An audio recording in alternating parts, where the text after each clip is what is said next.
ಮಾಡ್ತಾ ಇದ್ದೀನಿ. ರಿಜ್ವಾನ್ ಸರ್ ನಂಗೆ ಸುಮಾರು ಒಂದು 5-6 ವರ್ಷದಿಂದ ಪರಿಚಯ ಇದ್ದಾರೆ. ಸೊ ಸಾಕಷ್ಟು ನನಗೆ ಫ್ಯಾಮಿಲಿ ಕೇಸಸ್ ಕೂಡ ಅವ್ರು ರೆಫರ್ ಮಾಡಿದ್ರು.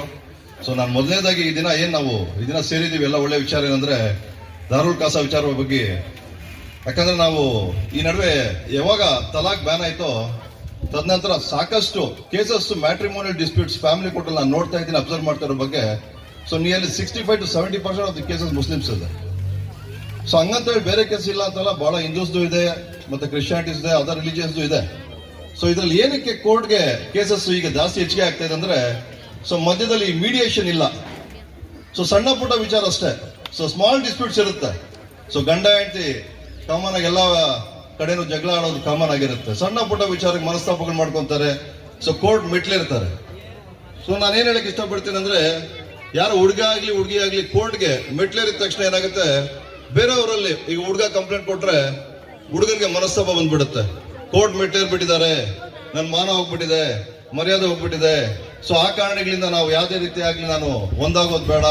ಸೊ ಹುಡುಗ ಕೇಸ್ ಹಾಕಿದ್ರೆ ಹುಡುಗಿ ಕಡೆಯವ್ರಿಗೆ ಈ ರೀತಿ ಮನಸ್ತಾಪ ಇಲ್ಲ, ಹುಡುಗಿ ಕಡೆಯವ್ರು ಹಾಕಿದ್ರೆ ಹುಡುಗ ಕಡೆ ಮನಸ್ತಾಪ ಇರುತ್ತೆ. ಸೊ ನಾನು ಏನ್ ಹೇಳಕ್ ಇಷ್ಟಪಡ್ತೀನಿ ಅಂದ್ರೆ, ಸೊ ಸಣ್ಣ ಪುಟ್ಟ ಗಲಾಟೆಗಳಿದ್ರೆ ಆದಷ್ಟು ಸೊ ಈಗ ಏನಾಗಿದೆ, ಈಗ ಈ ದಾರುಲ್ ಖಾಸಾ ಅನ್ನೋದು ಕೂಡ is nothing but court proceedings ತರ ಒಂದು ಸಿಟ್ಟಿಂಗ್ ಜಡ್ಜ್ ಇರ್ತಾರೆ. ಸೊ ತಮ್ಗೇನಾದ್ರೂ ಈ ಫ್ಯಾಮಿಲಿ ರಿಲೇಟೆಡ್ ಮ್ಯಾರೇಜ್ ಡಿಸ್ಪ್ಯೂಟ್ಸ್ ಆಗಲಿ, ಈ ಡೈವರ್ಸ್ ಡಿಸ್ಪ್ಯೂಟ್ಸ್ ಆಗಲಿ, ಈ ಡಿಸೊಲ್ಯೂಷನ್ ಆಫ್ ಮ್ಯಾರೇಜ್ ಆಗಲಿ, ಇಲ್ಲ ವರ್ಕ್ ರಿಲೇಟೆಡ್ ಆಗಲಿ, ಇನ್ಹೆರಿಟೆನ್ಸ್ ರಿಲೇಟೆಡ್ ಆಗಲಿ, ಎನಿ ಪ್ರಾಬ್ಲಮ್ಸ್ ನಿಮ್ಗೆ ಅಂದ್ರೆ especially for only one religion, Muslim religion particular ಆಗಿ ಏನ್ ಇಸ್ಲಾಮಿಕ್ ಲಾ ಆರ್ ಶರಿಯಾ ಏನ್ ಅಪ್ಲಿಕಬಲ್ ಆಗುತ್ತೆ, ಸೊ ಈ ಕಮ್ಯುನಿಟಿ ಪೀಪಲ್ ಮಾತ್ರ ಅಪ್ಲಿಕಬಲ್ ಆಗುತ್ತೆ. ಇದು ಒಂದು ಬಹಳ ಉಪಯೋಗಿಸ್ಕೊಳ್ಳುವಂತಹ ಒಂದು ಸದವಕಾಶ ಅಂತ ನಾನು ಹೇಳ್ತೀನಿ. ಯಾಕಂದ್ರೆ ಈಗ ದಾರುಲ್ ಖಾಸಾ ಇರೋದ್ರಿಂದ ಏನಾಗುತ್ತೆ, ತಾವು ಅಪ್ರೋಚ್ ಆಗ್ಬೋದು. ಸೊ ತಮ್ಮಲ್ಲಿ ಏನಾದ್ರು ಗಲಾಟೆಗಳು ಜಗಳಗಳು ಏನಾದ್ರು ಗಂಡ ಹೆಂಡತಿ ವಿಚಾರ ಇದ್ರೆ, ಸೊ ಖುದ್ದಾಗಿ ಅವರೇ ನಿಮ್ಗೆ ಪ್ರಾಬ್ಲಮ್ಸ್ ನ ಸಾಲ್ವ್ ಮಾಡ್ತಾರೆ. ಸೊ ಚಾನ್ಸಸ್ ಆಫ್ ರಿಯೂನಿಯನ್ ಅಂದ್ರೆ ಈ ಗಂಡ ಹೆಂಡತಿ ಗಲಾಟೆ ವಿಚಾರಗಳಲ್ಲಿ ಏನಾದ್ರು ಈ ಸಣ್ಣ ಪುಟ್ಟ ಇದ್ರೆ ರಿಯೂನಿಯನ್ ಆಗ್ತಾರೆ, ಪ್ಯಾಚಪ್ ಆಗಿಬಿಡ್ತಾರೆ.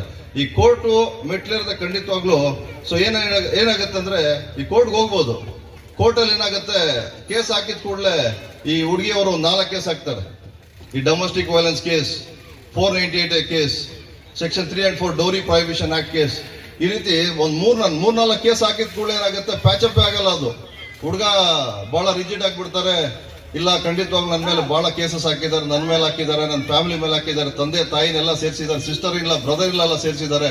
ಸೊ ಆ ಕಾರಣಗಳಿಂದ ನಾನು ಯಾವುದೇ ರೀತಿ ಆಗ್ಲಿ ನನಗೆ ಈ ಹುಡುಗಿ ಬೇಡ, ಆ ರೀತಿ ಒಂದು ಸ್ಟ್ರಾಂಗ್ ಮೈಂಡ್ ಸೆಟ್ ಬಂದ್ಬಿಡ್ತಾರೆ. ಸೊ ಆ ಕಾರಣಗಳಿಗೆ ನಾನೇನು ಚಿಕ್ಕದಾಗಿ ಹೇಳಕ್ ಇಷ್ಟಪಡ್ತೀನಿ ಇಷ್ಟೇ. ಸೊ ಖಂಡಿತವಾಗ್ಲೂ ಈ ಸಣ್ಣ ಪುಟ್ಟ ಗಲಾಟೆಗಳಿದ್ರೆ ತಾವು ಈಗೇನ್ ದಾರುಲ್ ಖಾಸಾ ಆಗ್ತಾ ಇದೆ, ಸೊ ತಾವು ಅಪ್ರೋಚ್ ಆಗಿ ಒಂದು ಕಂಪ್ಲೇಂಟ್ ಕೊಡಿ, ಒಂದು ಪ್ರೊಸೀಡಿಂಗ್ಸ್ ಆಗುತ್ತೆ.